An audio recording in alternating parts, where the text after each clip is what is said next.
अस्सलामु अलैकुम। ये है उर्दू एक्शन टेल्स। आप सबसे गुजारिश है कि मेरी इस वीडियो को लाइक और शेयर करें और मेरे चैनल को सब्सक्राइब करें।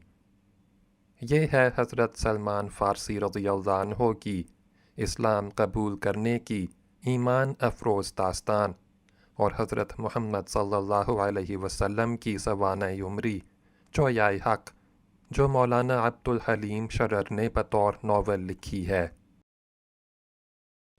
हिस्सा अव्वल।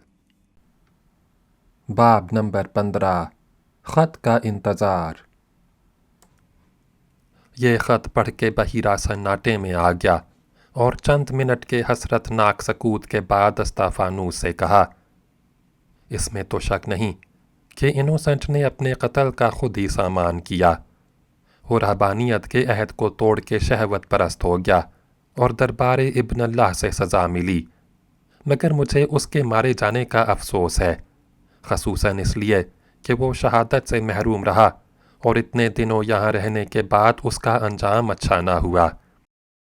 अस्ताफ़ानूस, बजा इरशाद हुआ, हज़रत साहब दिल हैं और दिलों का हाल मालूम फरमा लेते हैं, हमें इतनी बसीरत और मुआरफत कहाँ नसीब। बहीरा, खैर जो हुआ सो हुआ, अब बेहतर ये है कि हम खामोश रहें, महबा के खतूत का इंतज़ार करें और जो तहरीरें उनकी मिलती जाएं उनको एहतियात से रखते जाएं। मुझे उम्मीद है कि अनकरीब आफ़ताब हिदायत तुलू होगा और हर चीज़ रोशनी में आ जाएगी। अस्ताफ़ानूस, मगर अफसोस इस बात का है कि महबा को अब ख़त भेजने में दुश्वारियाँ पेश आएंगी। बहीरा, मैं तो ये समझता हूँ कि अब उनको ख़त लिखने का पहले से ज़्यादा मौका हासिल है। हाँ, हमारा प्याम भेजना अलबत्ता दुश्वार है, मगर खुदा कोई ना कोई सबील पैदा ही कर दिया करेगा। इसके बाद अस्ताफ़ानूस अपने हुजरे में वापस आ गया और बहीरा अपने वज़ाइफ में मशगूल हो गया, लेकिन हज़रत नबी आखिरुज़्ज़मान सल्लल्लाहु अलैहि वसल्लम की तालीमात के मालूम होने का उसे इस कदर शौक़ था कि इबादत और मुराक़बे में भी उसका ख्याल ना चाहता। उम्मीद थी कि महबा ने जिस दूसरे ख़त का वादा किया है अनकरीब मिल जाएगा। हर रोज़ उसी के इंतज़ार में सुबह से शाम हो जाती, मगर इसी बेकरारी की हालत में 6 महीने हो गए और वो ख़त ना मिलना था, ना मिला। इस मुद्दत में बेकरार बहीरा हर रोज़ अस्ताफ़ानूस से पूछता कि कोई और ख़त नहीं आया, और उससे यही जवाब मिलता कि नहीं आया। आखिर एक दिन बहीरा ने कहा, मालूम नहीं महबा किस हालत में है, जिंदा है या मर गया। इतनी मुद्दत तक कोई तहरीर ना मिलने से मेरे दिल में तरह तरह के अंदेशे पैदा होते हैं। क्या फिर किसी को उसकी खैरियत दरियाफ्त करने के लिए भेजना चाहिए? अस्ताफ़ानूस, जो हज़रत का हुक्म हो, खुदा ने हजूर को रोशन ज़मीर बनाया है, इसलिए हजूर जो हुक्म देंगे वो मुनासिब और वाजिबुल तामील होगा। बहीरा, लेकिन अब किसी का फेस बदल के वहाँ जाना भी मुनासिब नहीं मालूम होता। चंद ही रोज़ हुए इनोसेंट का वाक़या पेश आ चुका है और अब वादियुल कुरा के यहूद हर शख्स को बदगुमानी की निगाह से देखते होंगे। अस्ताफ़ानूस, बेशक अब वो किसी अजनबी को अपने पास न आने देंगे। बहीरा, क्या ये मुमकिन नहीं कि तुम यहाँ के यहूद से राहो रस्म बढ़ाओ और उन्हीं के ज़रिए से पता लगाओ? अस्ताफ़ानूस, यूँ तो हज़रत की तवज्जो से सब कुछ हो सकता है, मगर बज़ाहिर इसमें बहुत दुश्वारियाँ नज़र आती हैं, इसलिए कि अव्वल तो यहूद हमारे दोस्त नहीं हो सकते। हम चाहे उन पर भरोसा कर लें, मगर वो हम पर हरगिज़ भरोसा ना करेंगे।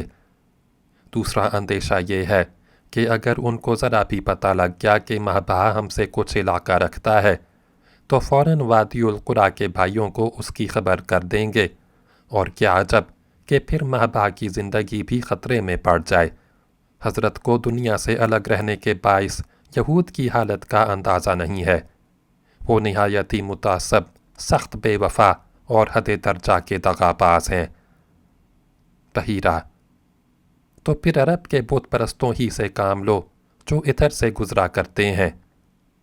अस्तफानूस, इसमें शायद कामयाबी हो जाए और हजूर की हिदायत के मुताबिक कल से इसकी कोशिश शुरू कर दूंगा।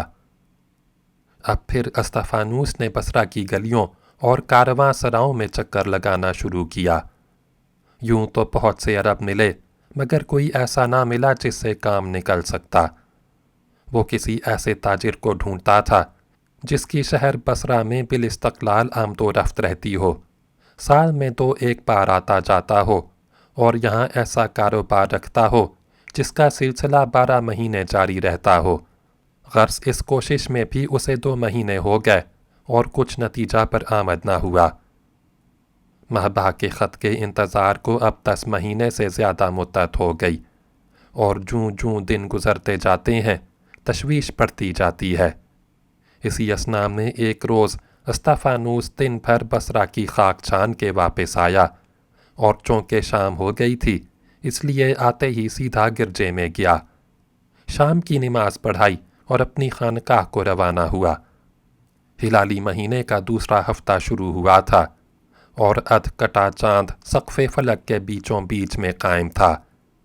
उसी की रोशनी में रास्ता तय करके अपनी खानकाह के ज़ीने पर चढ़ने लगा। 2 ही ज़ीने चढ़ा था कि कोई नरम सी चीज़ पाँव के नीचे पड़ी और घबरा के पाँव उठाया तो देखा कि ज़ीने के ऐन दरमियान एक बड़ी सी थैली रखी है। हैरत से कहा, ये थैली किसकी है? यहाँ इसे कौन लाया और क्यों रख गया? कोई बात समझ में ना आई।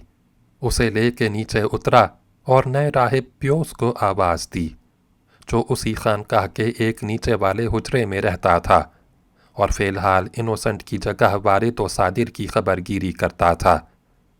पियोस उसकी आवाज़ पर लब्बैक कहता हुआ आया। अस्तफानूस, ये थैली मेरे हुजरे के ज़ीने पर कौन रख गया? पियोस थैली को गौर से देख के, मैं नहीं जानता किसकी है और आपके ज़ीने पर तो आपके सिवा कोई जाता ही नहीं, वहाँ ये कैसे पहुँच गई? अस्तफानूस, खानकाह में जितने राहिब या मेहमान हों सबको ले जाके दिखाओ और जिसकी हो उसे दे दो। ये हुक्म दे के अस्तफानूस अपने हुजरे में गया और अपने औरादो वज़ाइफ में मसरूफ़ हो गया। थोड़ी देर के बाद पियोस उस थैली को लिए हुए वापस आया और कहा, मैं सब लोगों को दिखला लाया, कोई इसे अपनी नहीं बताता। अस्तफानूस ने मजबूर हो के थैली ले ली और चराग के पास ले जाके उसे खोला तो खजूर के खुश्क पत्तों की एक मुंसलिक गड्डी नज़र आई। फ़ौरन ख्याल गुज़रा महबा का ख़त ना हो, और गौर किया तो वाकई पत्तों पर महबा के हाथ की तहरीर थी। फ़ौरन समझ गया कि जो कासिद लाया है चुपके से रख के चला गया है ताकि किसी को उसका हाल ना मालूम हो। फ़ौरन पियोस को रुखसत कर दिया और ख़ुद इसे ले जा के बहीरा के सामने पेश किया और इसके मिलने की कैफियत बयान की।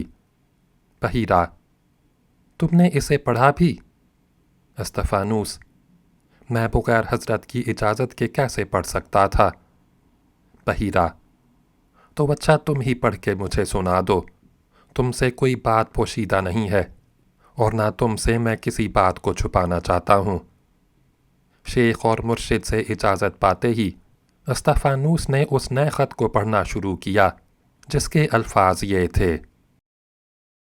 बाब नंबर 16, 5वां ख़त अगली वीडियो में सुने।